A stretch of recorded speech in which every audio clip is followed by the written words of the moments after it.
everyone. I'm hoping this quick little video is going to help you access Study Island, and I really think that once you figure out how to get in and do one or two tests, this is going to be a really easy thing for you to do. So first, I just wanted to start off with, what is Study Island? Do you think it's A, an island where kids are sent when they don't do their homework? Is it a place where students go when daydreaming instead of doing homework? A popular hangout for teachers during summer vacation? Or this one is cut off. Let me see if I can move it down a little. Or is it, sorry, oh, I can't, it's just going ahead. It says a website to play awesome games and learn, the correct answer is D. Okay, so that's what it's supposed to be. It's supposed to be a place to learn, and I realize that's cut off, and I apologize.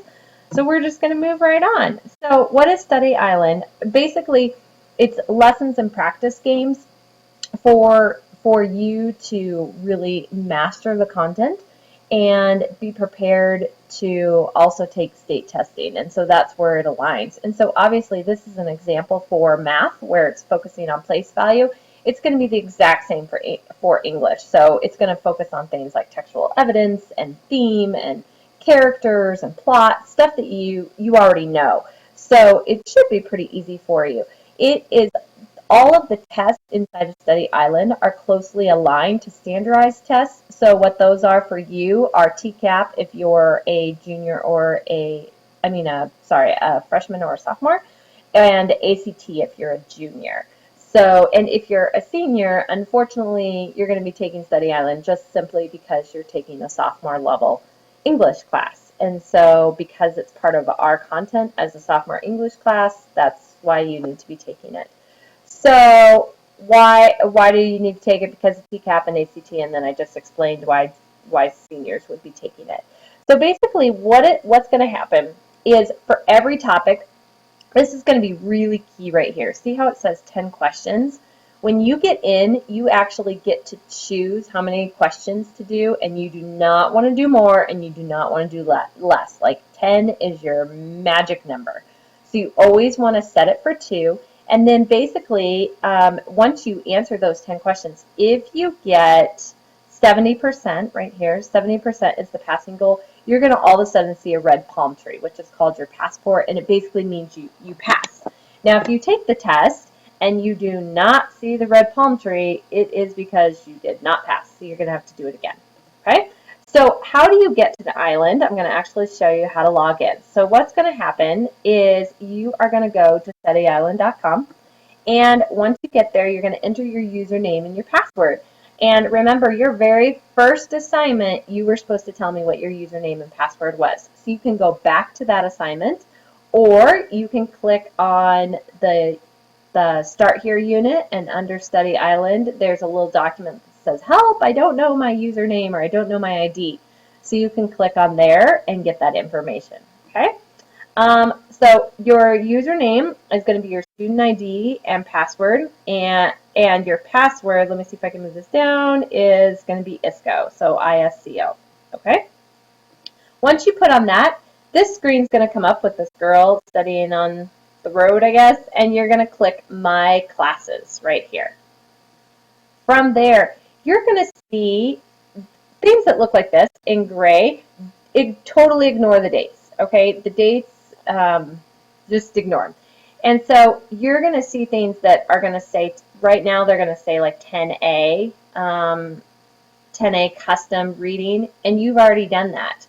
And you're going to see things that say math pathways and math custom or custom math tests. Ignore those. Okay, what you're looking for is going to be the assignment titles that say 10.1, 10.2, 10.3, 10.4, and they're going to say ELA pathway. The reason is because it stands for English Language Arts Pathway. And you'll notice like this one has 3 topics inside of it. So if you click on it, it's going to open up the topics. You're going to want to go in order, so you're going to want to start with 10.1. Again, it's going to say 10.1, 10.2, 10.3, 10.4, because you are taking a 10th grade English class. Okay? From here, once you click on it, it's going to open up all the different tests that you have. So then these from my understanding of what I've been told, are going to be in the correct order. So like today, your very first test is context clues, right? So context clues is going to be in order. If they are not in order for whatever reason, just skip down, find the title that matches with the one that's due for the week. So like for the first week, your first one due is context clues. So go to that one and then hit start studying. Once you hit start studying, it's a little bit wacky on the lingo because it basically says practice mode and game mode. I don't know why it says practice mode because really it's a test. So now you can print it out, but if you print it out, think of that more as practice because the test is not going to be recorded on the computer. So it's not going to get you anywhere. So if you want to do the printable worksheet, this is a great option to practice. If you're ready to take the test, you can either take the test or you can complete it in a game mode. Here's the key part. Remember where I said number of questions? This wants to always be 10. It will make it super hard if it's not 10. So don't be like, oh, well, it's way easier to do 5 questions.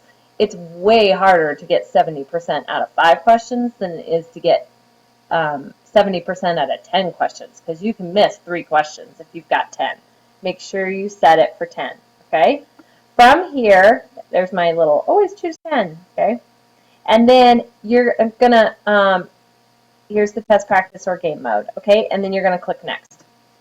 From here, if it looks like this, if you go into the practice mode, it's gonna look like this. So it's got the passage up here, and then the question, and then A, B, C, or D. You're going to hit your answer like A, and then hit next question, okay? And then what it'll do, sorry that that's cut off, it basically choose your answer, and then once you've chosen, you can get an explanation. So if you're like, well, why is that the answer? You can actually choose explanation. If you go into game mode, there's going to be all kinds of games. You can actually choose beginner games, intermediate games, or challenging games. And so there's just lots of different options. Here's some of them that show you the SWAT game and the basketball game and the slingshot game and the cheerleading game. So again, these are just a fun way to kind of practice and learn the material. But when all is said and done, this is what you have to have, okay? You need to have 70% or above, which means you'll have a red palm tree, okay? And that's how you get your grade. That's how you earn the points. If this part is really important, question number 2 here. If you take 3 tests in a row and you don't have 70% or better, stop. Stop and email me because I'm going to reset the test because it's kind of it's a mathematical average. So if you do the first question, if you do the first test and it takes it out of 10 questions, when you do the second test, even if you have it set for 10 questions, it's still averaging all 20 questions. So if you take a third test, even though it's set for 10, it's still averaging out of 30 questions. And so basically what's happening is it's getting harder and harder and harder to pass. So if you do not pass and you have taken 3 tests, you need to just stop, email me, and I will reset it, which means I'll put it back to 0. It'll be like you were never in there, and then you can go and take your tests, okay? So you don't need to worry about printing off the calendar because it's embedded into your class this time.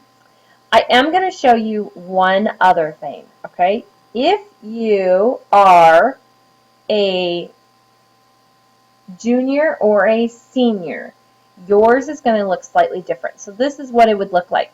You're going to go to Study Island, and instead of clicking on My Classes, when you click on My Classes, all this 10th grade assignments with all your information here is not going to be there. This is going to be blank. It's because you're not a 10th grader. So you are going to need to click on Language Arts, and then you're going to scroll down, and remember you're taking a 10th grade language arts class. So you're going to go to 10th grade reading, and then here's your first test, context clues. And here it is in order for you. And so it's going to be the same. You're going to hit context clues, and you're going to hit start studying. And once you hit that, now I can't do this because I'm in the student's account and I don't want to mess them up. But once you start doing that, then you can choose your topic. And so down here, again, it shows you the little palm tree for topic pass. So if you are a junior or a senior and you open up My Classes and you're like, it's blank, Mrs. Moore is crazy. Make sure you go to Language Arts and then scroll down 10th grade Colorado Standards Mastery Program Reading, okay? And you'll find your test. So if you have any questions, just send me an email, but hopefully this video has answered all your questions. And, oh, when you're done, I guess I should tell you that. When you're done and you have your test, you're going to be able to see your test, and it'll show you that you got like 72%, a red palm tree, and it'll show you the title of the test. You're going to want to take a screenshot of that, paste it into a Word document, and that's what you're going to send me to get your points. If you do not know how to take a screenshot, you're going to hit print screen on your desktop, and then you're going to paste it into a Word document, which is Control-V. If that does not work on your computer, then I encourage you to go to YouTube and Google take a screenshot, and it'll show you how to do it. Okay? So I hope that answers all your questions, and hope you have a great time.